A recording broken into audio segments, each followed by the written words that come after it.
You're listening to the Cantina Cast, your home for thought-provoking Star Wars talk. Join Albert and Jonesy in breaking down the latest news, trailers, movies, and of course, your favorite characters from a galaxy far, far away.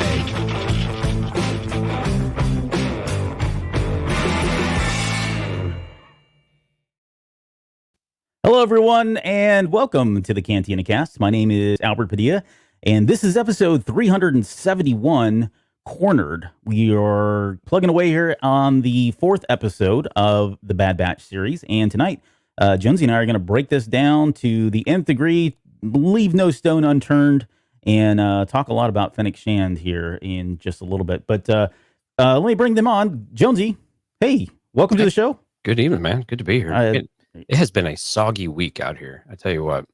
Yeah, just rain, more rain. I mean, I love it, but man, it is soggy. I'm kind of ready for it to stop raining, but it can still be cloudy and not hot or humid. Yes. Yeah, there's people in Seattle and London just shaking their fists at us right now. I know, right? But no, I'm with you. No, good week, man. It's been bad. Yeah, good week, and man, another great episode. So this is we're on a roll here. Quite the talk about this one. Yeah, quite the experience. I mean, and let's get into that here in a little bit because I do want to talk about 4 episodes in. We're at a quarter of the way through of 16 episodes, and I know there was a lot of discussion, feedback about whether or not this was filler and all that. So we're gonna dig into that here in just a little bit. But before we go any further, I did want to say one thing, and that is, I'm sorry. So in 2 of the episodes already, I've made the mistake of referring to a gender as it, and that's not appropriate. So not cool. Wasn't intentional by any means, but nonetheless, I did it. So I'm saying I'm sorry. That's really hard for me to get. I mean, everything is hard to change, right? And when you're programmed, if you will, growing up that way and using that just very nonchalantly, it's very difficult to change. And so I'm not making excuses. All I'm saying is I do consciously try to stop doing that and saying it and trying to use proper nouns. And I struggle with it. I still have faults and I still make mistakes. And so for that reason, I just want to say I'm sorry. It really wasn't intentional. And I'm doing my best to not do that. So, and I think it's important, right? I mean, we all have to change. Change happens one person at a time. It's not incumbent on everybody to suddenly flip a switch, but as long as we're trying, we're doing our best. I think that's all we can ask of each other. So to anybody that I may have offended for that, I'm sorry. Oh yeah. And me as well. And what I like about our listeners, Albert, is that when people reach out to us, they actually approach it and want to talk to us about it rather than jumping on us and making a big deal about, hey, let's all do better, and then that's what it's all about is, what can we do? What do we see in ourselves and behaviors that we have? And let's do something a little bit different so we can hopefully make a difference later on as well. So yes, absolutely. Yeah. Very well spoken. Yeah. And again, you made a good point. Like the way the feedback came to us was perfect. So thank you. It could have been much worse, right? We've seen that happen. Yep. All right, let's get into Star Wars. A lot of news, man. Yeah, with a lot of news accumulating on us here. And I'm like, I don't know why we didn't talk about this. Maybe because it wasn't a big thing. I don't have a really good reason. But Star Wars Celebration anniversary stuff. Yeah. Oh, that's right. We had the 10th anniversary. We were nervous about Mike being on air. We weren't sure what's going to happen. Yeah, it was that the unknown factor of Rondo coming back onto the show and talking to Last Jedi. No, I'm kidding. But so Celebration changed. It went from May 26th, August 18th to 21st.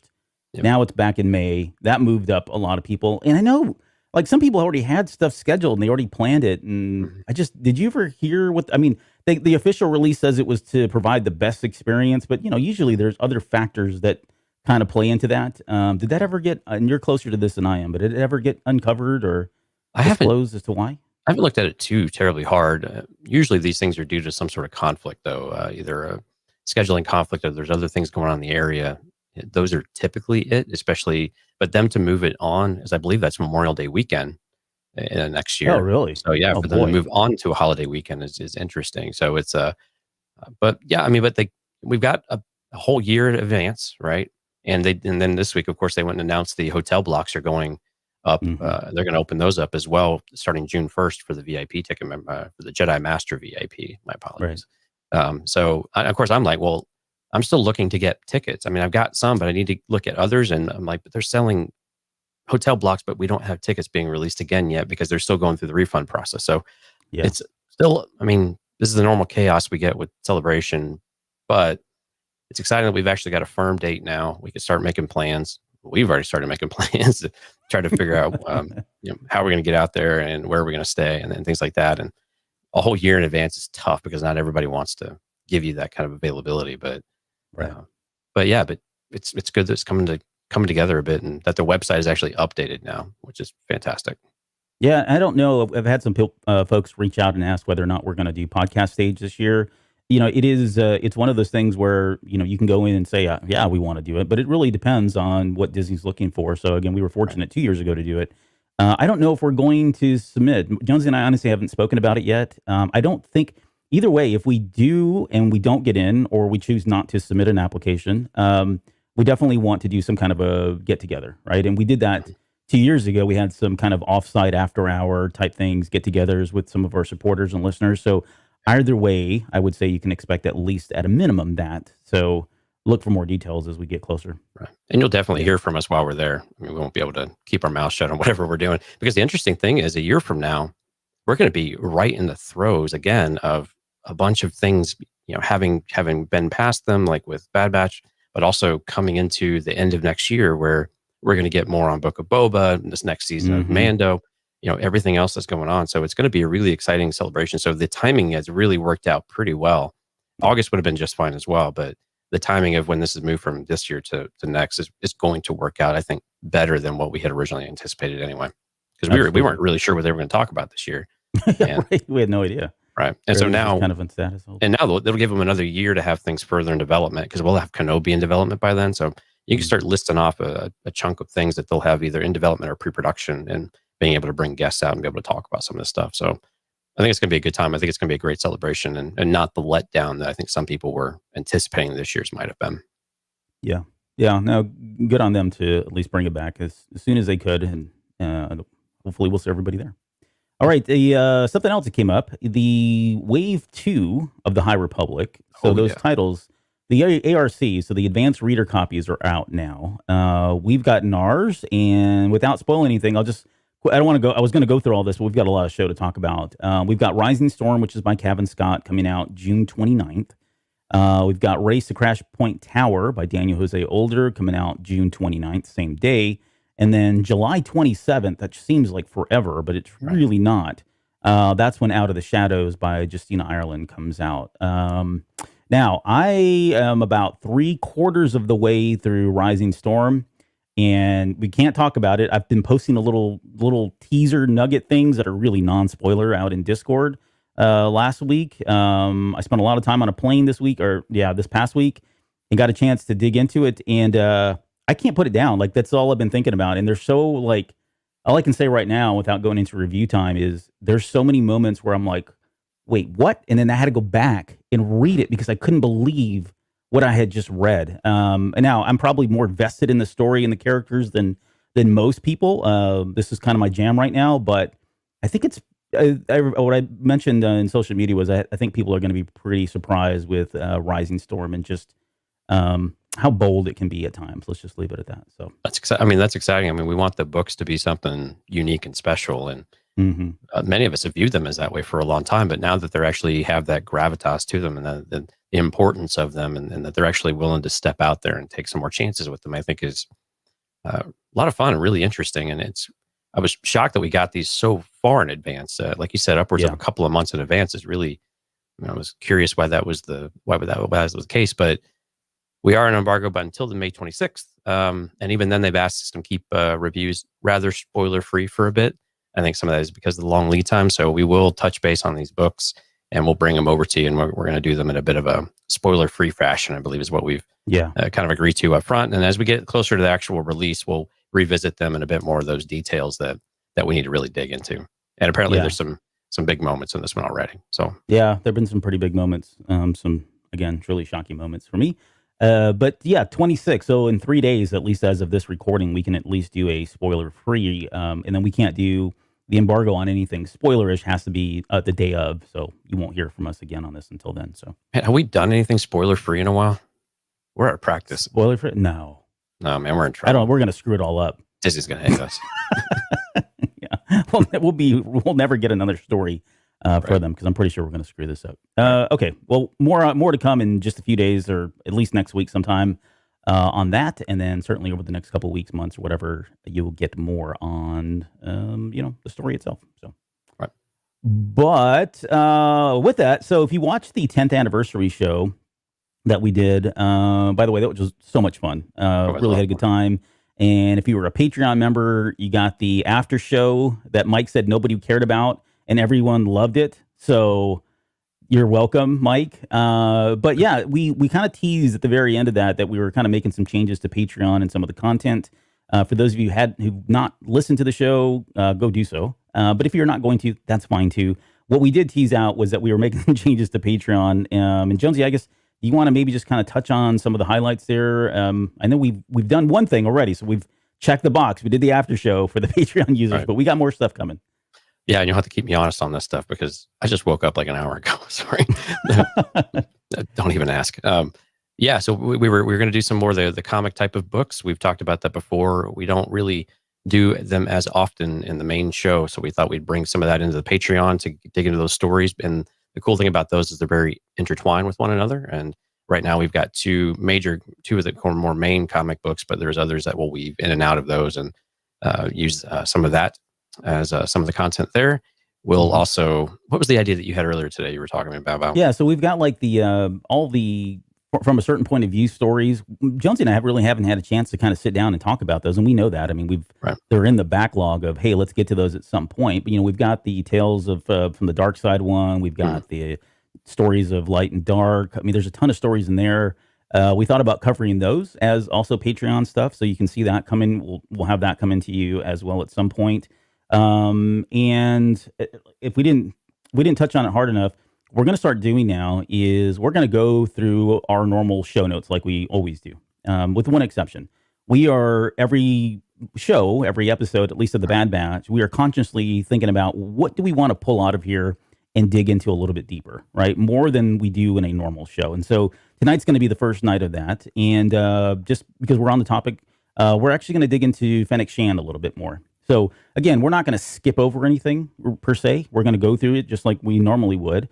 But there are some questions around Fennec Shand that I think are kind of natural to ask. And if you haven't been thinking about, then we have, and we're going to share those with you and kind of give our thoughts on, some of the other speculation and theories and stuff like that we had come up with around her. So that'll be a Patreon exclusive for anybody that's a Patreon member at the $2 or more level. Right. And the way we kind of see this is the $1 thing is, hey, you're just supporting the show, keeping the lights on, $1 a month is just that, right? It's just full support. That the $2 is where you start getting the additional content. And I know this sounds really weird, and trust me, we were looking at the expenses today, but we really do need some kind of a income coming in just to pay for this and pay for the hosting and all the stuff that we're doing with advertising now. It does add up, and I can't say thank you enough to everybody that supports us each month, however many of you now that are out there. It certainly goes a long way. So although it's a necessary evil, it's necessary, and we're at least trying to make it worth your while for doing so. Yeah, Anything exactly. you want to add to that? Yeah, no, it's a big thank you to the folks who do support us and who have done so for so long, and just to be able to give something back and to do more of it. And we're embarrassed by how little we've done. As there's been so many changes with the show and so many things have come up over the last couple of years in particular. And so we're kind of re-energized to get into some of that. And like Albert said, we're not limiting content that we're going to have on the normal stream or on the normal podcast. It'll all be there. We're just going to find different things to dig into and different moments within like the Bad Batch in particular for the next several weeks probably. But so we just want you guys to be able to tune in and get some of that extra content. And then of course you got your own channel over in Discord. You can come talk to us over there. And of course, tell everyone that's maybe missing it that they might enjoy it, would want to come and join Patreon with us too. And again, we do a $1, $2, and a $5 tier, so it's still pretty basic, and it's just a little change to help the show kind of keep going and growing. And we appreciate everyone that's done so much for us already, and it's not something we take lightly. So we're happy and excited to be able to bring more of it to you. But for $50 a month, Jonesy will come out to your house personally and wash your car. So we're just throwing that out there. Probably dance while I do it too. I have no shame. Okay, all right. And with that, nice segue into Right. our main show, which is Cornered. I'm feeling a bit cornered right now. All right, let's talk about this episode. And I guess, Jonesy, give me your kind of initial thoughts overall. I know you kind of said earlier that pretty good episode, but what'd you like about it? Actually, yeah, the more I watched it a few more times after kind of our initial talk about it, and I got to like this episode more and more. And I was talking with Dragon the Abyss and Formalis from Discord, because they're friends of mine. And John made a really great point that this is a really great, strong female character that we got with Fennec. Really got to show off her talents and her abilities and her cunning and a variety of things with her. And we'll talk about some tonight and a little bit later on tonight. And so the more I thought about that, it's just really well written character for this show. And I think in general the show was really well written. And we thought there were maybe some plot points that were there were some gaps through along the way, but the more I saw them, I think they were fine. I don't think there were really any, the fuel thing and all of that. But overall, another really good episode. And the more I watched it, actually, the more I enjoyed it. And there were a couple head scratching moments, like there always are going to be. But man, action packed, great pacing, the timing. Like, again, they're just kind of hitting all the marks on the head. And I like that we continue to revisit places that we've been before. And you just have to have been around for the ride to get the reference. And so, and they start right off with Pantora, right? So, but no, overall, again, 4 episodes in and we're still going strong. And I hadn't really heard anybody call this filler, but I would have to argue very hard against the filler comment. And I think some of it also is one of those times of you have to wait a bit to see if it really is filler or not. It might be. Yeah.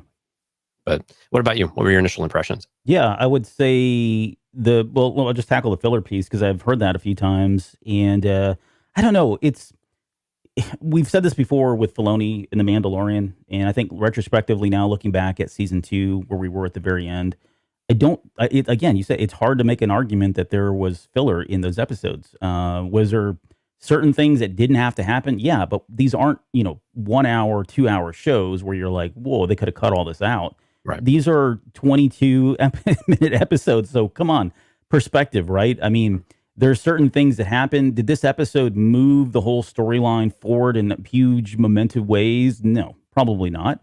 But at the same time, there were things that happened, which we're going to get into here, that I felt like were character building moments. They certainly reinforced some of the things that we were thinking or theorizing about.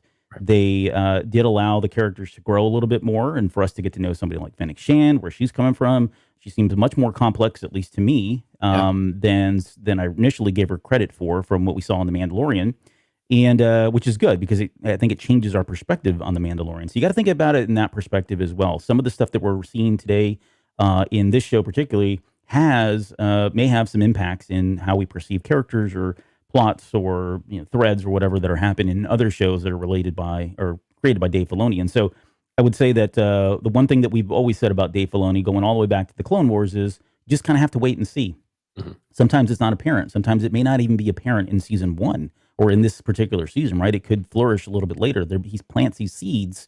And for, I think, those that are just kind of tuning in for the first time, yeah, maybe it does feel like it's filler. And you're probably not wrong in thinking that because there's so many other shows that will do that to you, and they've gotten really good on sniffing this stuff out, right? So I guess it's to be determined. It didn't feel like filler to me.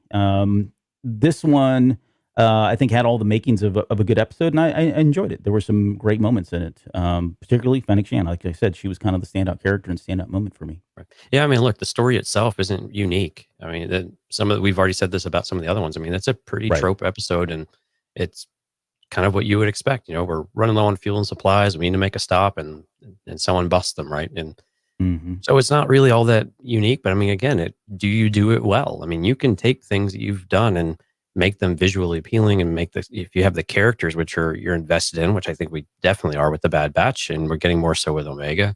And to bring in a character like Fennec, I think just adds to it that now we get to see what she was like the better part of 30 years before we see her in Mandalorian, right? So how different is she? What was she like when she was presumably in her 20s, rather than, I'm guessing Ming-Na Wen is in her 50s or something like that. Yeah, she's in her 50s at this point. God, she looks so amazing for that age. But I mean, for that age, that sounds horrible. You and I are getting closer, but hey, I'm not that far away. But right, you're a stone's throw. Yeah. Day closer to death. But yeah, it was just really cool though. So you can still take the normal things and kind of the tried and true and not make them feel like they're just regurgitated, and still make it rather entertaining. And there were a couple moments in this which were, again, just classic humor that were perfect, just absolutely perfect. Okay, so we open once again on the Havoc Marauder, and like thankfully it's not smoking or electricity popping out the bottom Drifting there. through space. Yeah, and he mentions that they're trying to get to, what is it, Idaflor, Something like that. which I'm assuming that's where Rex is. My gut tells me that's probably where we're going to land now. I think they've done a pretty good job of like placing little clues about what the next episode is going to be, or have some kind of context. And so my guess is we're going to Idaflor, wherever that is, soon. But for here, they said, well, we're going to have to land, or we're going to have to go to Pantora because they need to make some changes. They got to get rid of the tracker that was kind of their signature ID was being broadcast, right? It was all very tropes again that you kind of mentioned here. But it was interesting that they, who was it? Was it Hunter that said, "Hey, we need to hide," right? Yeah. Like that was that's where they kind of landed on, is we can't be out there, we can't be running around, we need to hide. And Omega, right, is like taken back by this. She's like, because she's been landlocked for her whole life. I mean, all of whatever 8 to 10 years that she is. She's been landlocked this whole time, and then suddenly these guys get out there, and she's starting to see all this wonderful universe galaxy that's out there, and they're like, "Oh no, we're going to go somewhere far away where no one is around, no social interaction once again, and just bunker up and really hide." And that's not the life that she wants to live. But I mean, to her defense, I mean, she's a kid, right? I mean, she's not thinking in those perspectives. She's thinking I want to be out there. I want to see the world that I've never gotten to see, and that's just not really the right time, at least in their mind right now. Right, and Idaflor is completely uninhabited. There's no one there. There's no civilization, nothing like that. So they think. Well, so they think, yeah. Well, that's but that's the plan. That's the reason why they're going after it, to your point. And yeah, she wants to explore. She wants to see the galaxy. She's disappointed of sorts. She thought this was going to be some great adventure, and it's just kind of that naivete where she doesn't understand just how much hot water that they're in. And I don't even think they quite understand everything that they've got gunning towards them in a certain way. And so but it's just that youthful enthusiasm. And then as soon as they decide to change it, just her eyes just light up, which was just a perfect kind of golden moment when I think Jeff was saying in the chat, this episode should have just been called Pantora It Is, because that was just one of those, classic moments where you just get to see the light in the kid's eyes. But yeah, I was excited we got to see Pantora. And what's interesting about Pantora is we first saw Pantora show up in the Clone Wars, right? It was mentioned, I think, in season 1. We actually got to see it in season 3, right? And they spent a few episodes. I didn't remember that. I remember the name, but I didn't recall that we had seen it. So yeah, and we see we see the kind of the blue skinned humanoids that were on the bikes. That's kind of them. I forgot it was a woman, like a chancellor or something like that. I think the episode was around, and Ahsoka was sent out there. If I told you the episode and described it to you, you'd be like, yeah, okay, I remember that one. But yeah, so what's interesting though is that Pantora is actually a moon, but they keep calling it a planet, and they did this in the Clone Wars too. Yeah, they did. And Tech. Now I'm like, Tech, man, did I put my faith in the right person here to telling me all the truth of how things are pronounced and everything else? Because yeah, he called it a planet as well. And now, granted, when you got a huge civilization and stuff on it, it's probably pretty fair that this feels more like a planet than a moon, because it looks pretty sustaining, right? But anyway, it's just one of those weird fun facts, continuity type of things, and just what do people call it?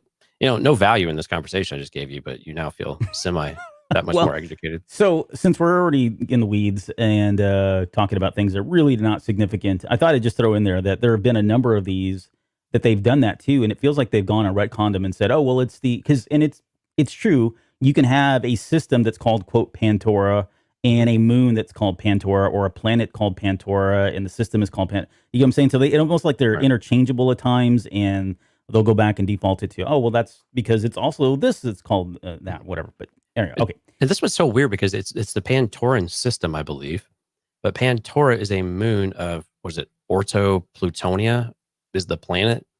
So why is the system named after a moon, or is the moon named after the, anyway, so Star Wars. It's named after a character by the name of Pantora. Okay. Not to be confused with Pandora. No, it's not. No, yeah, it's not. Okay. I have no idea. All right. All right. We've just lost a ton of people. Okay, so let's get into, no, we have not. Yeah, so I'm glad they addressed this because, I mean, I get it. It's as I've been watching these episodes, we're 4 episodes in, and you've got Hunter still running around with a very distinctive headband with a skull on it, right? And if Mhm. I'm the Empire and I'm looking for them, yeah, I'm going to put out these feelers that say, look, this is what they look like. And these guys never change. And it was finally, I mean, he finally did he donned that like green jacket thing he's got on, but he still got the Right. headband, which again, I mean, but if he would just take that off, I think we all know that's still Hunter, right? I mean, Right. he's got the longer hair. He doesn't look like any of the other clones. They all look pretty distinctively different, in my opinion. But at least Echo changed his appearance and Yeah. donned that whole kind of droid look or whatever. But I hope they do that more. I hope they start changing up their looks. And the only reason why, selfishly, is because that's what the A Team would do, right? They would get in these different costumes every episode, and it was always exciting to see how they were going to dress up and who was who. But I wish they would just take that approach more because I mean they've already pushed all the A Team buttons on this series as it were. Right. So we talked about them needing food and rations. They kind of hinted at that. That was a little seed they plugged in there, and sure enough, they mentioned it once again here. That, hey, we need food, and so that's kind of what is driving them as well. Is they've got to go use whatever money they have to go buy stuff. And I think for us, and we've talked about this before on other episodes. I think we did it during the Clone Wars. I think when we talked about the Bad Batch in season 7, and just this whole what's life like after a soldier leaves, right? And Mhm. it's kind of art imitating reality here in a lot of ways. But I think we're starting to see it in this episode for sure. We're seeing the Bad Batch having to struggle with not having everything provided for them by a government or by Yeah. the military, if you will. So they're having to figure out ways of bargaining, negotiating. Right? We get into the hangar and that horrible negotiation skills that they use there. Mhm. But this idea that no one's provided us meals. We're not just going down to the mess hall like we saw a couple episodes ago, and Right. they're feeding us. We've got to go figure this out now, right? And on top of that, they've got a kid now they got to take care of, and so it's really we're starting to see little bits and pieces of that, which I think is kind of cool because it does ground them in a little bit of reality here. Right. Yeah. I mean, they're out of food, right? They're not like running low anymore. They're completely out. But yeah, it just shows you one of those things where they used to be able to stop at any place and get fuel and supplies and food and Hmm. whatever it might be, and they were welcomed, right? And now they're not. They're now, especially when they learn that their ship has been identified, right, and has been broadcast out, like you were saying earlier.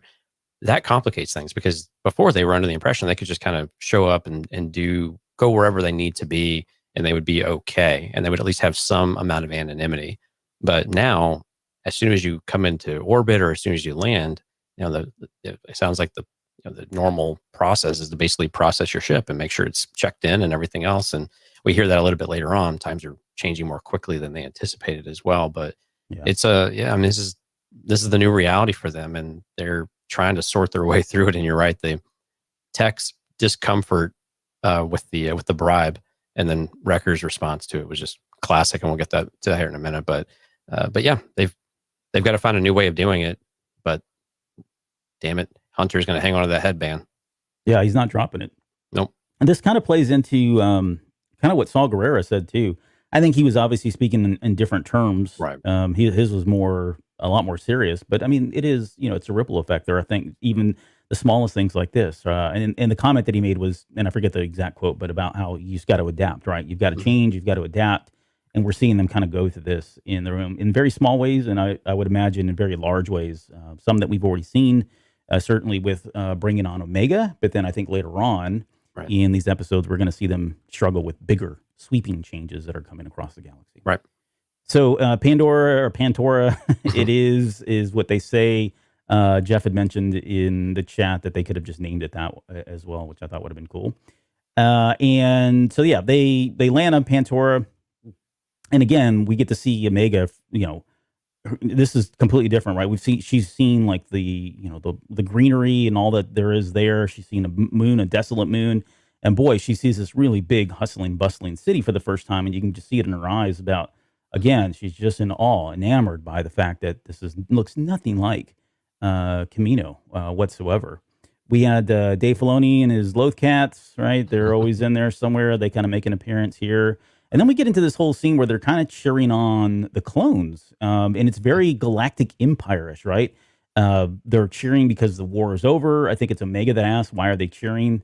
Or someone asks, Mhm. yeah, I think it's Omega that asks, hey, why are they cheering? He's like, yeah, it's because the war is over. But it is very, it's very cold in terms of the celebration. It's not like, we all know that they shouldn't be cheering and that things really aren't going to go well. But Mhm. this is arguably what, weeks, couple months maybe after all of Right. this has happened. And so, yeah, I mean, everything looks pretty good right now. We're in the honeymoon phase of the Galactic Empire, and that's going to really come to a crashing halt pretty soon if it's not already. I think we saw that in the last episode where they were, people forcing people to provide chain codes and all that. The Mhm. restrictions are starting to come, and they're going to come pretty heavy here very soon.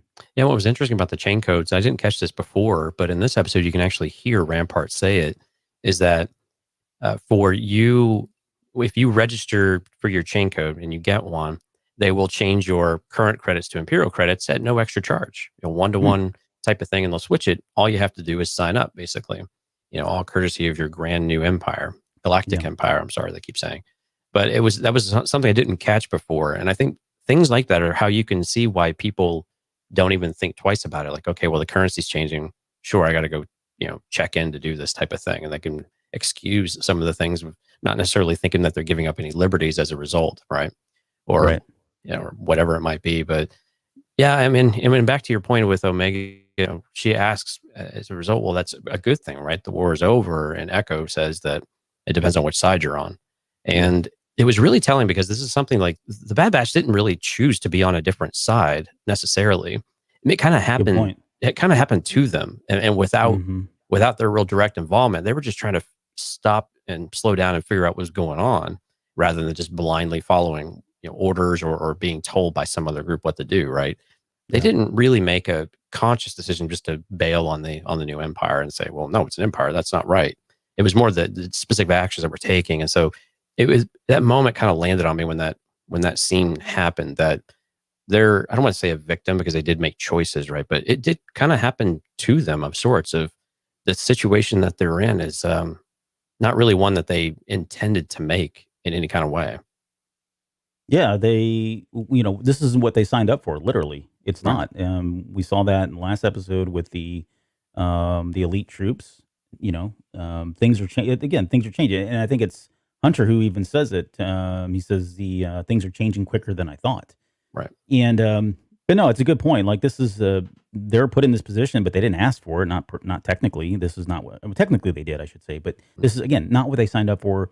They're being forced in this position. They've been forced to make some very difficult decisions about where their alliances lie. Where does their relationships lie with their brotherhood? I mean, this is a lot that they're going through.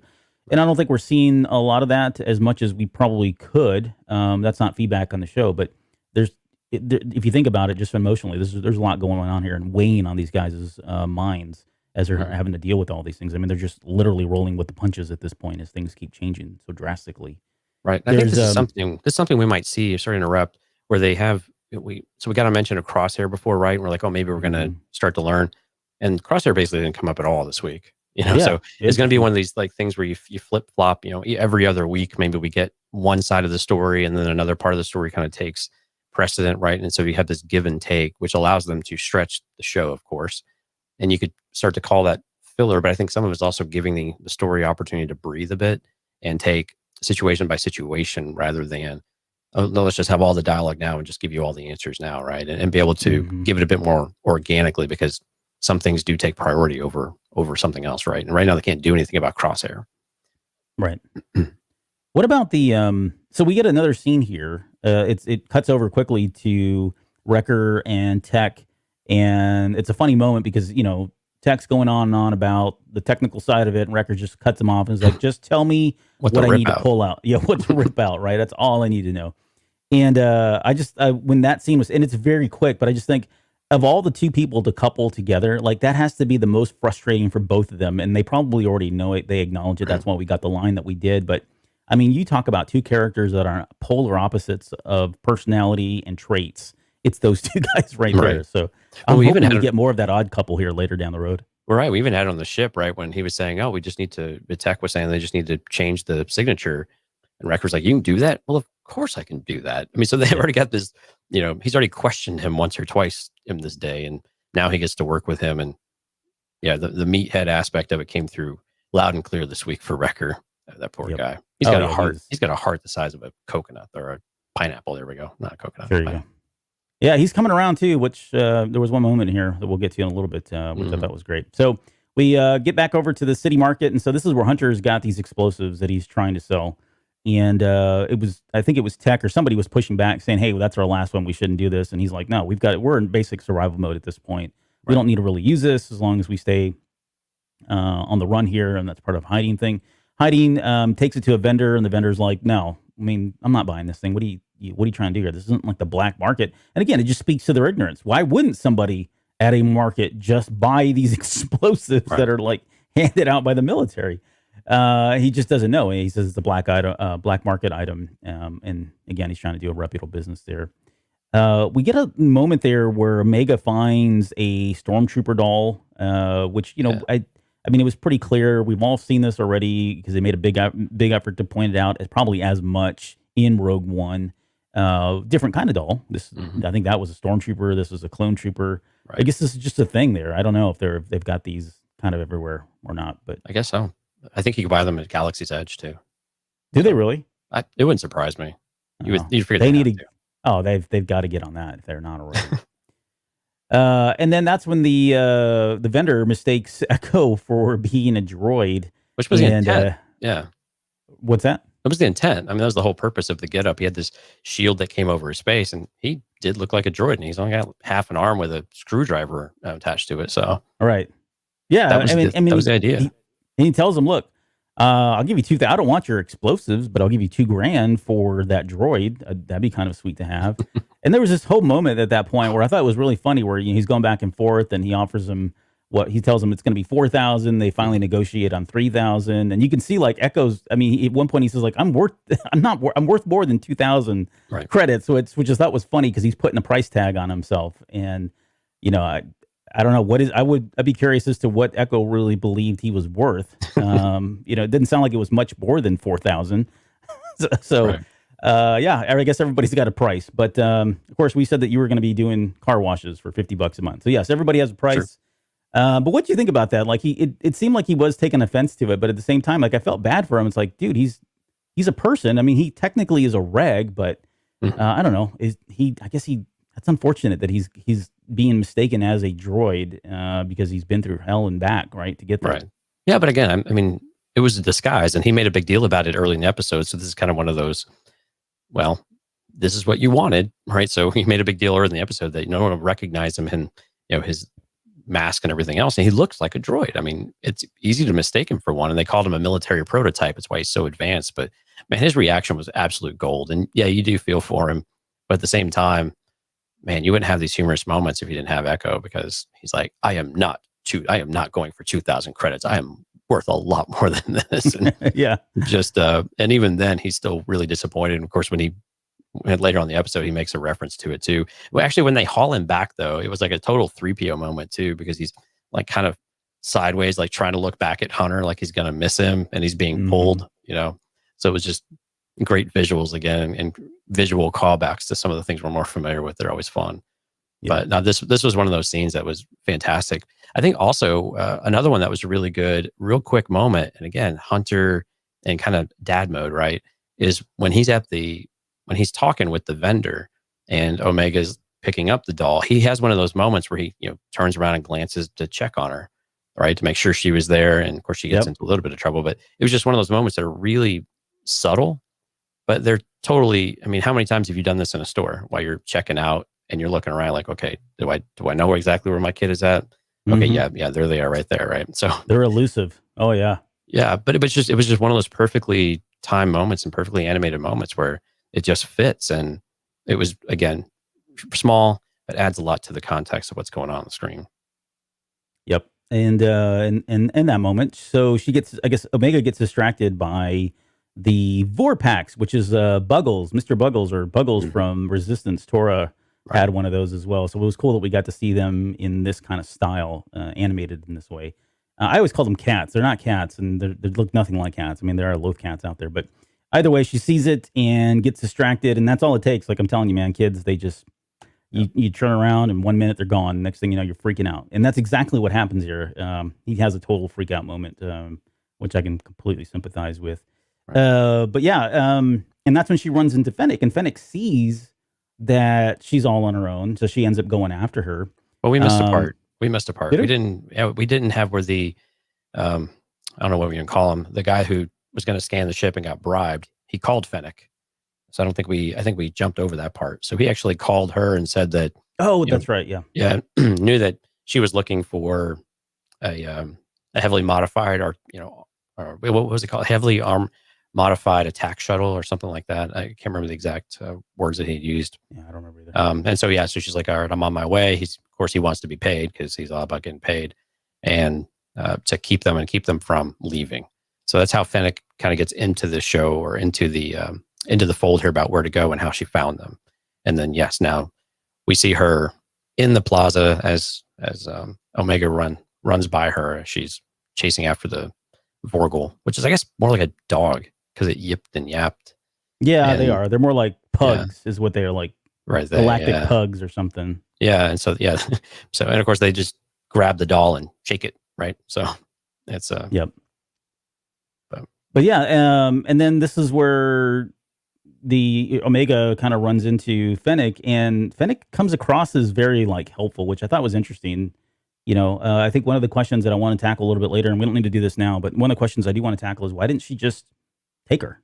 I mean, there was, you know what I mean? Like, it could have been a forceful take. I've got a theory as to why that was, but yeah, nonetheless, she's like really, helpful, and she seems friendly and all of that. And of course, that appeals to Omega because in her mind, everybody is nice and there's nothing to worry about, right? So why should she kind of feel threatened by this person? Yeah, we cut over to, yeah, right.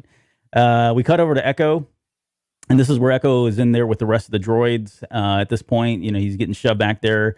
The owner is like, hey, you're now in charge of these droids. Get them to start working. And he's got, the 3PO unit, which I think that was CC-67, if I remember from the credits or whatever. But that 3PO, that protocol droid, was really upset because now someone's coming in and now acting like they're the boss. And she's like, no, I'm the boss. And then he takes his hat off, or his helmet off, and, the big reveal that he's human. And she like flips out saying, what in the world's going on here? She's going to report him. And he makes that threat about, I'll take your complaint, right? Right. With a blaster. But, yeah. But I think the big one that everybody is still talking about is Clink. Yeah. The little droid with the 2 arms and legs. And I know, again, we had one on Resistance, and I forget that one's name. He was more in season 2, I think, than 1. But again, it's just Dave Filoni kind of bringing that character back. But I mean, those things are so cute. Like, I wish we had more of those, just the way they wobble, and they're kind of little pudgy looking droids. Well, actually, that was one of my favorite quotes of the episode, was when they were gearing up later on. Gear up, fellas. We're going into the field. It was just fantastic. I loved it. You're talking about when Echo tells him that, right? Right, yeah, when they need help preparing the ship, right? Yeah. It's rallying the troops, and this guy walks like about a half a mile an hour. So good luck with that. Okay, so we cut back over into the market, and now this is where Hunter realizes that he's lost Omega, and he's like flipping out. He sees the clone trooper doll on the floor, so that's kind of his clue that, she went that way. And then we get into this whole moment with Omega and Fennec, and Omega's talking to her, talking to each other, and she mentions that they don't have any credits. We get that scene where Fennec steals the fruit in front of Omega, and you can see her eyes, and she's kind of shocked and surprised. There's the blaster moment. We're going to talk all about that a little bit later. But then Omega sees that at that point, she says that when she realizes, that they didn't pay for the food. She says, we didn't buy these. And I thought of like Aladdin, because they were, the whole stealing stuff and all that. But she makes that comment about it's okay to break the rules sometimes. And I got to wonder how impressionable Omega is in hearing that as a kid. And is that going to play out a little bit later? Well, and I was questioning the strategy a little bit of that too, of, why not give money to the person and buy something from them? Because again, it was something of trust, like, oh, this person has credits too, right? And they could have had a part of that, but it was interesting that she went that route instead. But again, it was still kind of this bonding moment where Omega's like, well, I'm hungry, so I'm gonna take it. Yeah. I mean, she ate it without a problem, or maybe she did have a problem with it, but she did eat it. Did she actually eat it? I don't know if she had time, because they ran into Hunter pretty soon after that. Yeah, but, I in my mind she ate it, but I could be wrong. Somebody watch the episode real quick and let us know. Right. We'll wait. But there's there's another line here where she says, "Good things I have friends. Good thing I have friends." When she's talking about the blaster, and Fennec says, "Well, aren't you lucky?" And this is now the third time. I don't know if there's something here, but she's the third time they've said, they've referred to her as lucky. Either she's done it, she said it herself, and now you've got Fennec Shan saying it. So I don't know. Again, I've got a lot of cockamamie theories, and one of them I think was that she's got some kind of a luck power of some sort or ability. Maybe it is just the Force, but it's just weird that that's now the third time they've made a comment. So Right. And of course, Omega has a great idea of saying, you're on your own. You should join us, join my friends. And sure. Fennec has a very peculiar answer. That's the best, offer she's had in a long time, which started to really make me curious of whether or not Fennec I'm assuming she knew about the Bad Batch and maybe who they were, but I wasn't sure how much she actually intended to take them on. I kind of still expected that she was heading back to the ship because they weren't going to go look for her friends. She said, well, this way. And she started leading her. So presumably just trying to get her off the planet and she could care about the rest of the clones was kind of my initial impression. But of course, Hunter finds them quite quickly right after that moment. Yeah, he steps in. He's like immediately telling her to step away. And I don't know I don't know what led him to go so like if somebody, my kid walks away and I see somebody walking away with a child, I'm going to be concerned, but I know I've found a child that's lost and I'm like, okay, let's go get you somewhere, right? Let's take you to the store manager or let's go find a police officer, right? And you walk with the child.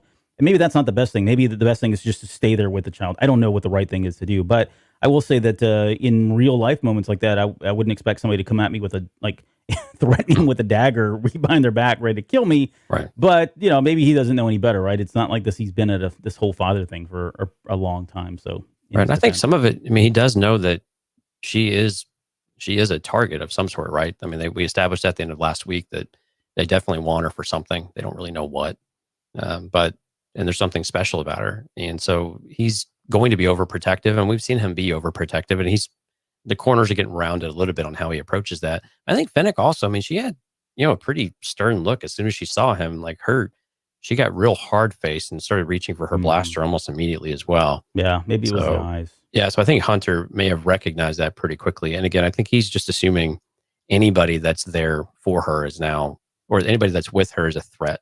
And so I think to your point earlier, maybe he's just that overprotective, thinking that everyone's out to get her at this point. But it remains to be seen just how much that fear is justified. Of course, we all know it's totally justified, and they're finally getting a taste for that here. And by the end of the episode, they've kind of made some conclusions about what Fennec Shan really was.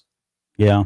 I mean, this may sound trivial too, but I did love the sound of her blaster. I don't know what they did to the way it sounds, but when she fired it definitely had a very unique sound. So, oh man, and during the sound team on that one, during the fight, man, the animation and the scene, like when he knocks her blaster to the side and it frays the wood in the crates and stuff, man, that was fantastic.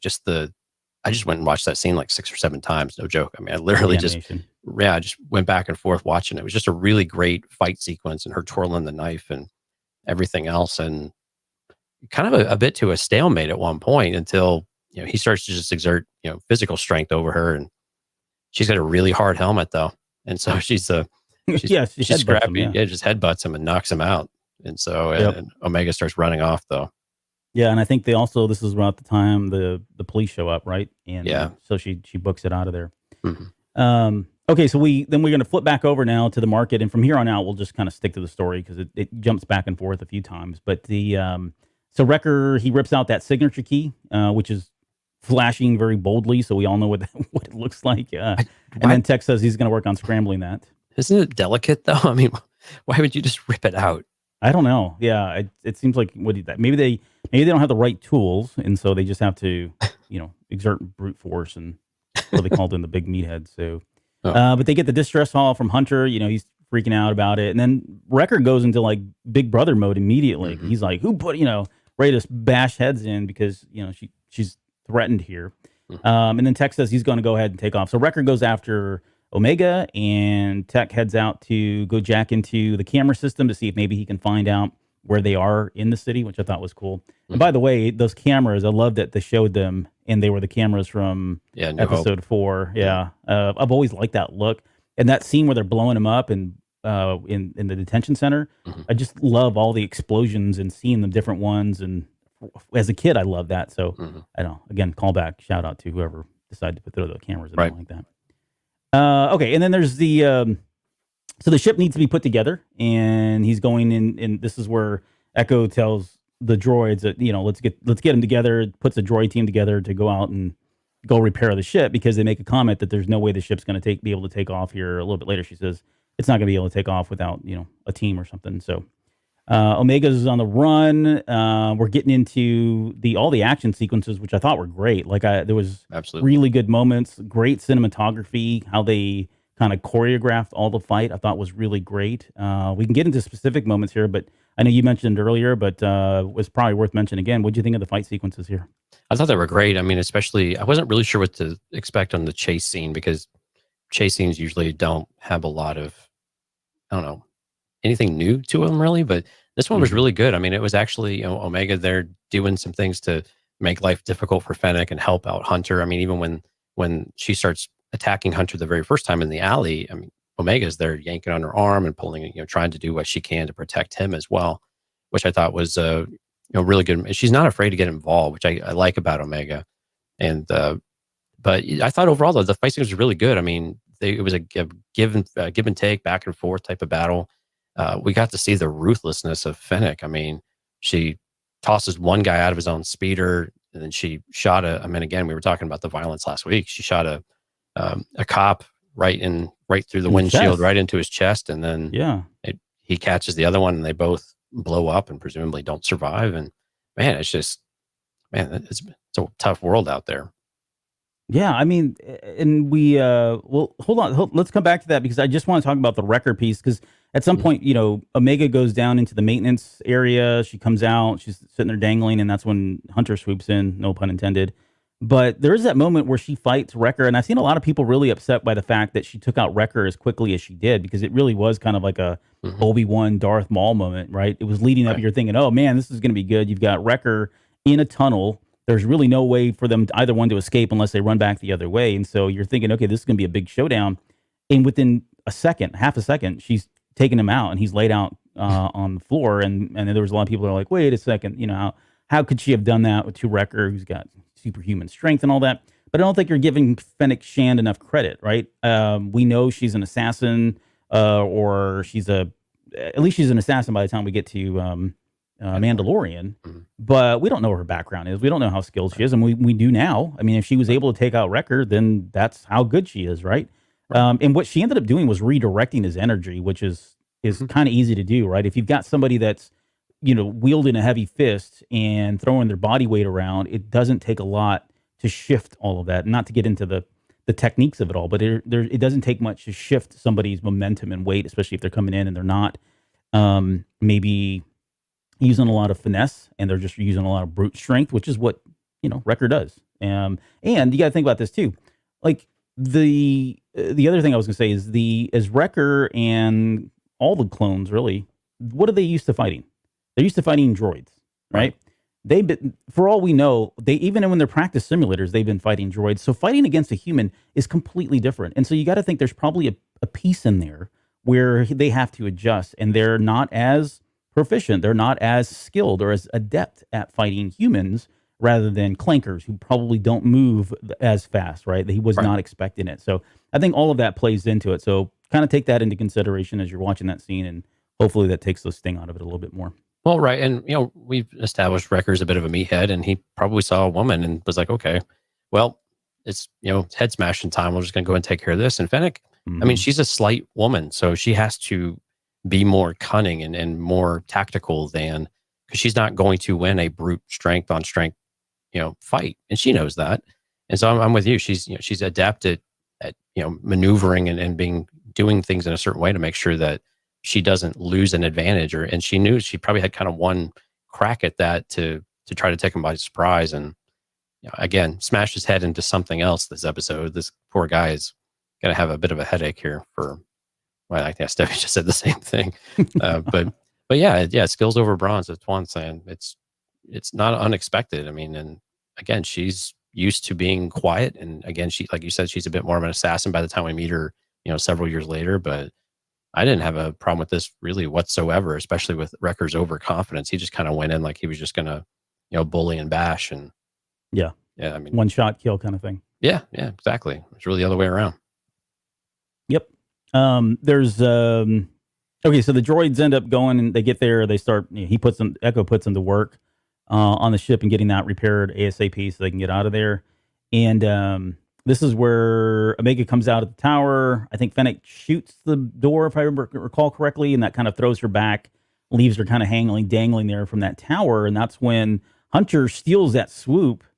And I don't know, there's things they did in this episode that were kind of like maybe not good guy type things, right? Stealing the speeder. There's more. We'll come to that here in a little bit. But anyways, he ends up flying up there, and just before she falls, we have a moment where Fennec saves her, and she says, "You can thank me later," right? And then later on, and then she ends up dropping her and says, "Tuck and roll, kid."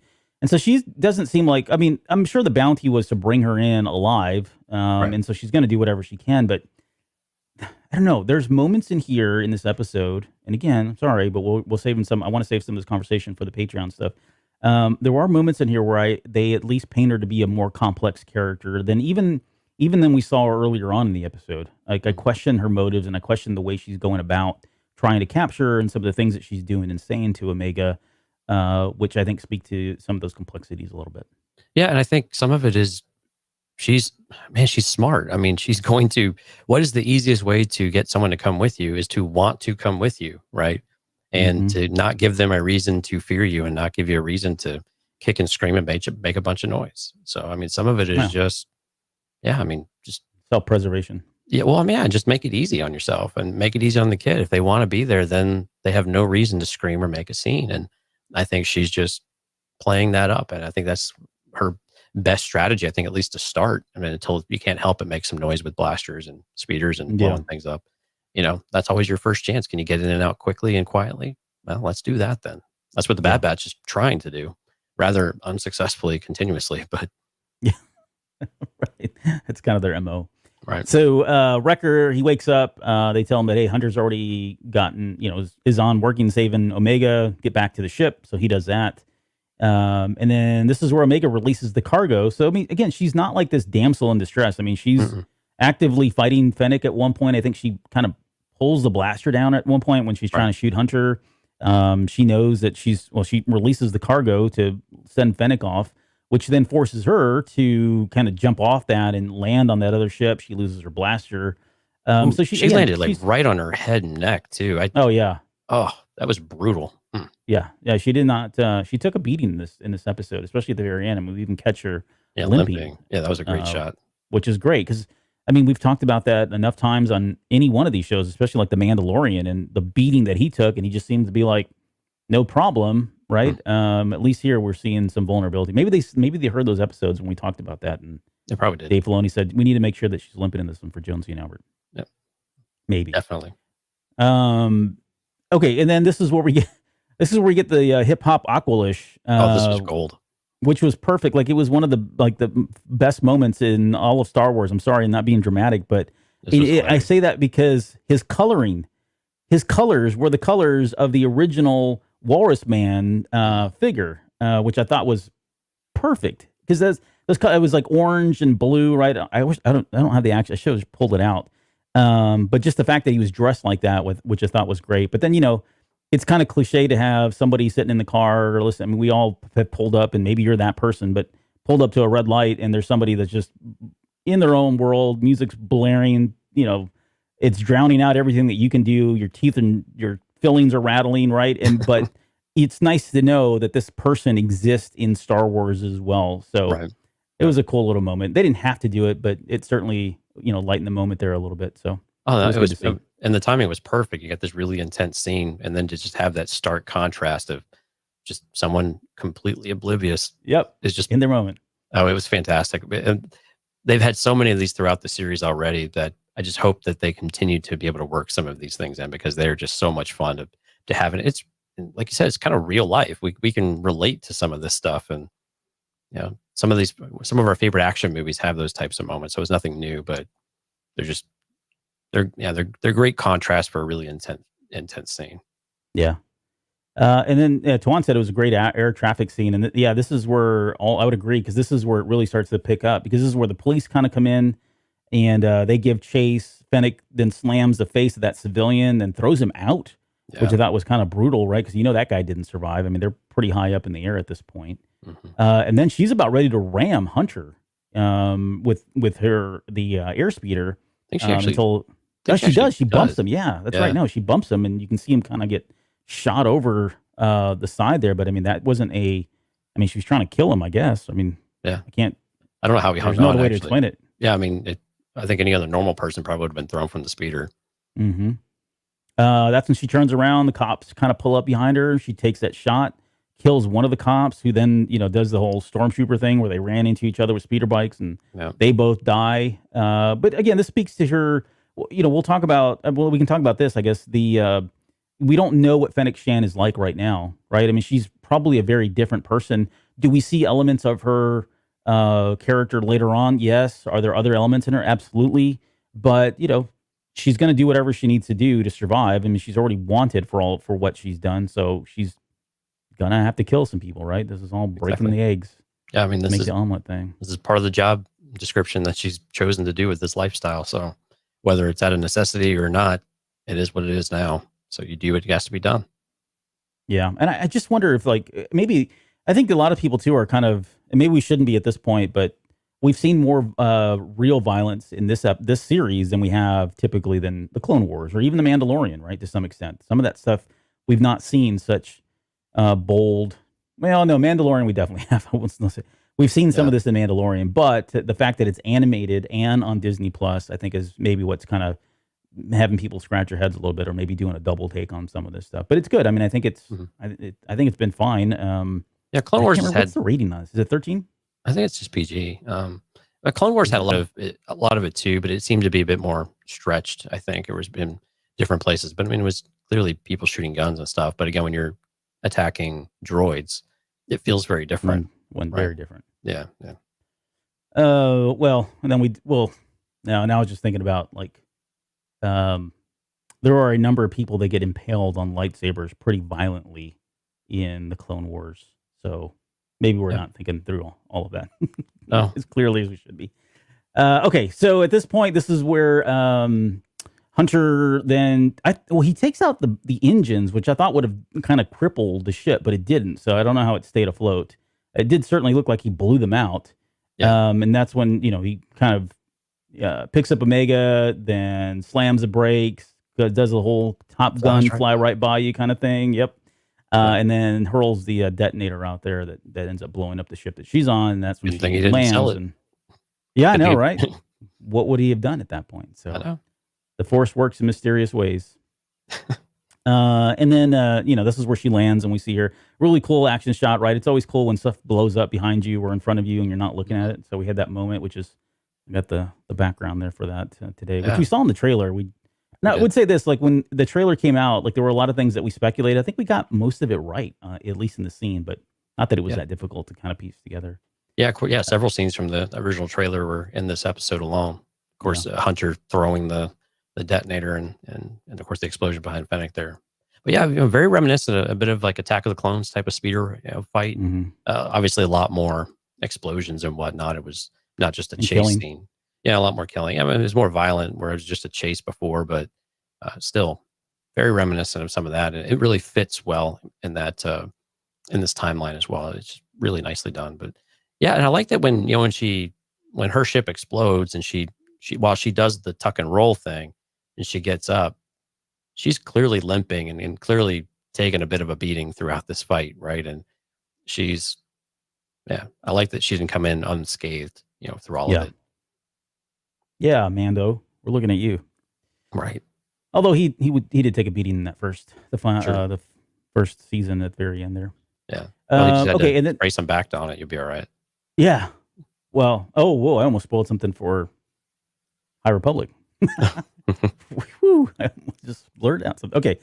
Where are we? Oh, so Wrecker then realizes he's missed all the action, right? And so now this is the second time where he's been out of commission and didn't do that. So I don't know if there's a reoccurring theme here or not. Maybe maybe it's just coincidental. I guess we'll find out here soon enough. The droids repair the ship, and the Bad Batch get off Pantor. So they leave, and this is where Hunter says that she was likely a bounty hunter. They were talking about her. Tech says that she's that Omega is the target, so they've clearly are putting two and two together here, and saying that Omega is who they were after. No one questions why. They just say we need to find out who this person was. Right? They're asking the who, but not the why. And I think the why is probably more important to me. But I think you could argue that if you find out who the who is, then you can get to the why. But I'm just going to ask straight up, like, who is it? Is it well, I got my theories, but who is it? Who hired her to go after Omega? It's a good question, actually, with the whole bounty hunter thing, because Omega didn't know what a bounty hunter was, which I thought was interesting, given that she grew up on Camino. Mm-hmm. So do they not He's tell just a businessman trying to make his way through the galaxy, man. That's right. Yeah, he's just an honest man. Yeah. Honest man, sorry. I forgot. Yeah, he's not a bounty hunter at all. Man, you've shaken my world to the core now.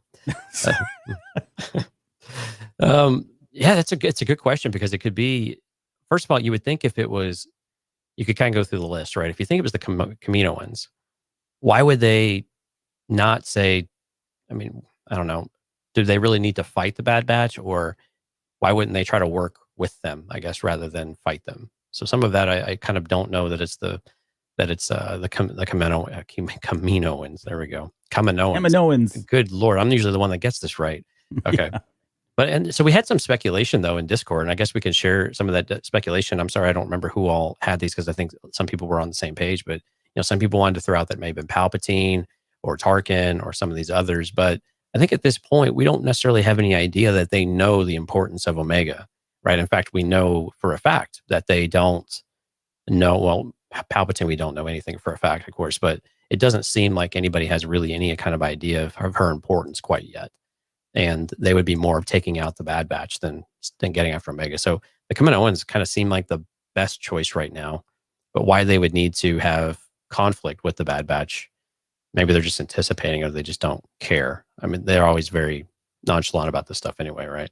Mm-hmm. So what's your speculation? Yeah, well, I mean, they may see. So the Kaminoans are kind of like the more obvious. In fact, they're almost too obvious, because if they weren't, if it's not them, or let's say if it is them, we all would expect it. So why wouldn't they show them? Why wouldn't they cut over and say, have, let's say, talking to her, or Lama Su, or whoever it is that's kind of behind it, and say, did you find it? No, she got away, right? They didn't do any of that. And so either they're playing a mind game on us, and they're just messing with us, and it really truly is them, or it's somebody else. Who that is, it's probably anybody's guess at this point. I mean, I think there's certainly arguments to be made for a lot of characters that are out there. Palpatine, the cloning, and all that. There's a ton of theories about whether or not this is the first experiment that eventually leads into Grogu, and there may be something there. Who knows? Maybe it is the what's his name, the client, or something along those lines. We just don't know enough about it yet at this point. But I would say that if it's not the Kaminoans, or if it is the Kaminoans, why did they make it such a big secret and not show them, not even have a voice? We only heard her side, and we only saw her side the entire time they had that conversation. And again, why don't they, I mean, they don't have to speak directly, but they could send encrypted messages and talk to Clone Force 99 and tell them, hey, here's what we think we need to do, and here's these things. But again, the Kaminoans don't work that way either. Mm-hmm. You have our property. We want to get back our property. This other property, we don't care about you defects. We want this defect instead. So it's a bit interesting of how this is shaking out. But I think it's also got to be a really short list, because who knows the value of Omega at this point, unless they're starting to pick up like cross-comm chatter and know that something's out there. But she already had a picture of her and everything. So there's seems to be a really short somebody list. Somebody that has some inside knowledge about who she is and what she what she's about. So what do you think about? What do you think about Fennec still tossing the guy credit at the very end? Again, that's not what I was expecting, right? I mean, I think they were kind of playing that scene up as though he was going to get what was coming to him, right? For letting them escape. But I mean, to his defense, I think what was he asleep or whatever it was? I mean, Yeah, what's he you gonna know, he's do? just he's just a I don't know. He didn't seem like a character, but I would have expected her to do like a Boba Fett or put him down, and she didn't. In fact, she said something very different, right? Call me. Target got away. Call me. Hey, yeah, no worries, no big deal. Just call me if you see him again, kind of thing. And these things make a lot more sense to me, though. It's you have an informant that's already called you once, and you're showing good faith by still paying them. They're definitely going to call you that second time, right? So it just seems to make a lot of sense. If you want to grow your information network, and she's still presumably a bit young too, right? So it wouldn't surprise me if this is just her growing her network as well, and kind of getting that good faith of sorts in a profession of really not a lot of good faith.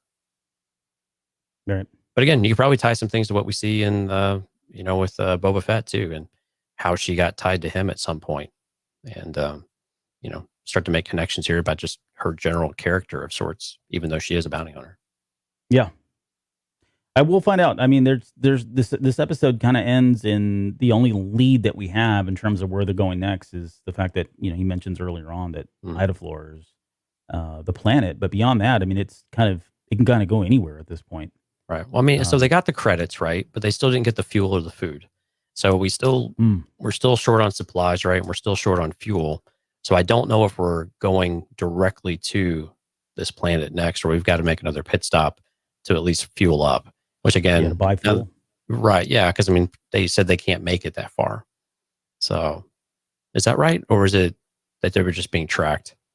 No, they didn't have enough fuel. Yeah. They didn't have enough fuel. Right. So, right. Yeah, that's a good point. Maybe they are going to use the credits and they've got to make a pit stop. Again, no pun intended, but maybe they're going to stop somewhere, buy the gas, and we get that whole experience. And eventually that goes to Idaflor. But I don't know. I'm just waiting for Rex, I guess, at this point, because I think when Rex shows up, I hope they're not saving him for the halfway point, the episode mid-season. 12 or something. Yeah. Jeez, or episode 8, it would be the midpoint. Yeah. I hope we get him soon, because I think we're going to get a lot more answers once he shows up. Yeah, of course. On a lot of stuff. These episodes are flying by though too. So even if they did with the mid-season kind of cliffhanger type of thing, are we getting all 16 of these at the same time, or is there a break?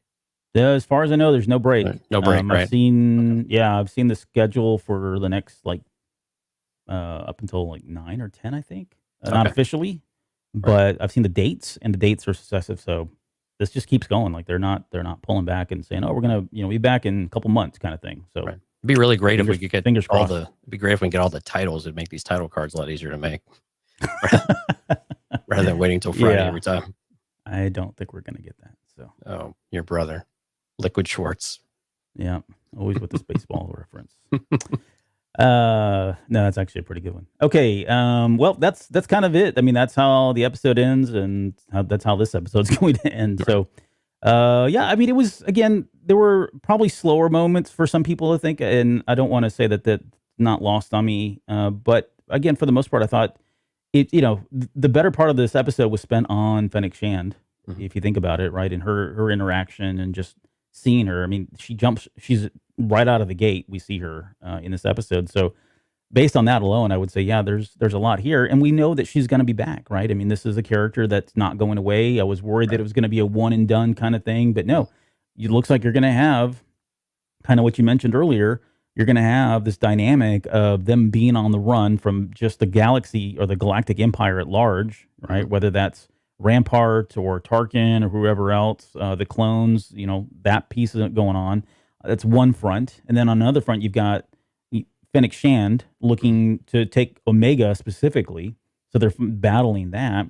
And then on top of all of that, you've got just, again, the lifestyle that's changing and them being, having to adapt to a lot of different things here. And I think once Rex comes in, I think that is going to change some things, because Rex opens up the gateway to a lot of other things. I mean, who's to say that we don't see somebody like, Ahsoka at some point, or, maybe she's dropping in.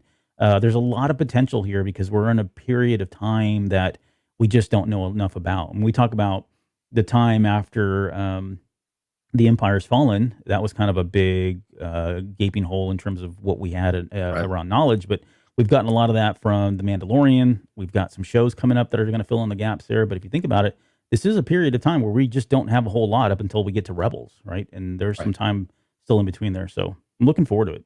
Right. Yeah. I mean, Crosshair. Yeah. I was about to say that with the Empire, you've also got the Crosshair component to that too. Yeah. And even with Fennec Shan, you've got the kind of the Camino aspect of it too, the Kaminoans and just whatever is kind of lurking in the background there. So you've got kind of, I think you summarized it correctly. You have two kind of bigger areas right now, but you've got different components of each one though that are going to play, and it could be very important pieces of each one of those aspects and those antagonists. Right. Thanks, Juan. Thank you, Jonesy. I forgot. Wasn't even thinking. But yeah, that's exactly. Well, but you didn't hear anything about him on this episode, so it's really interesting how quickly you could just kind of put them straight out of mind. So, yeah. Well, and it happened in Rebels. It happened in Mandalorian. It happens in all the series. It's just, but it is weird, especially since we were so Crosshair heavy. And that the way that ended was like, whoa, right? Big cliffhanger moment. And then we broke away. In novels, this happens a lot too. Like you're reading a particular there's like 2-3 chapters right in a row, all the same things going on. Then the author leaves you hanging for the next like 4 chapters, and you just want to go back to that storyline, but you're just going to have to wait it out. Right. So, well, hell, this was New Jedi Order books, like between books where you'd have to wait. Oh yeah. Wait. You'd have to wait at least 1, maybe even 2 books before you got back to the actual part you were interested in, right? It was the part of what was so frustrating about New Jedi Order sometimes. I always wondered if that was series was. Yeah. No, I'm sorry, I didn't mean to. I was just thinking, I used to think, like, is it because the authors intended it this way, or was it because they just didn't have it all planned out and they were just laying stuff down and someone would pick it up, hopefully in another book or 2? Yeah, my guess is they were probably doing a lot of it simultaneously or around the same time, and they were just given kind of their aspect of the story or their characters, and they didn't want to step on toes, and they were probably carving it out a bit because they would kind of come in waves. But no, I thought this was a really good episode. I didn't find it as filler or anything like that. I thought it was entertaining, a good, like John said, I'll keep borrowing his words, good pacing, good timing, and just entertaining episode. And I think we're all in agreement that Fennec Shan was really the highlight of this episode, and really looking forward to what she comes in and what she does next, because I'm with you. I think she's got to at least be in one more episode, if not more. And I'm totally cool with that, with her being, one of the more primary antagonists throughout the rest of the season, if that's necessary, depending on what they've decided to do. Cool. All right. Well, that's going to do it for this episode. Again, we'll try to get this one out to Patreon users. It'll be out tomorrow, believe it or not. I'm going to work on that tonight. And then we'll get the full episode out, I think, probably Tuesday for the public release. And then we've got the Patreon stuff that we're going to do here in just a little bit. So, and before we go, our friends over at silverlegcreative.org, I'm wearing the May the 4th be with y'all shirt. They've still got some left over in their shop. So silverlegcreative.org, and just hit the little shop button for a donation. You can get the shirt or some posters or other shirts they've had in the past. This is Mandalorian and Grogu inspired. It's fantastic. Every time we wear it out in public or something, people always make a comment about it and absolutely love it. So if you want to support the cultural arts in Austin, which I highly recommend you do anytime you can. Yeah, thank you all for putting that on the screen. Definitely go and support Stephanie and Johnny, their organization there. It's nonprofit, so they're not making money off of this, but it helps support their ability to do more things in the future. And of course, they're huge Star Wars fans, just like the rest of us. So it's an opportunity for us to kind of put money into our own enthusiasm for May the 4th and whatever else these guys are some of the most creative people. I've seen. They have so much energy. They're a hoot to be around. So great people to go to support. So silverlegcreative.org. Wow. Every time I hear you say it, I think you said lake because you're from Michigan. And so you pronounce your E's with A's. Yeah. Leg. Silver leg. Yeah. But anyway, Silver Lug. So check out the live stream. I've got the shirt on. Albert wore it, of course, on May the 4th. We wore this May the 4th. He wore it a few weeks ago as well. So check them out. They're awesome. I wear it to bed every night. No, I'm kidding. I don't, but I wear it a lot. I'm going to keep all my comments to myself. Okay. And with that, we're going to end this train wreck of a show. We'll see you guys next week for episode 5, and look forward to more content here coming up.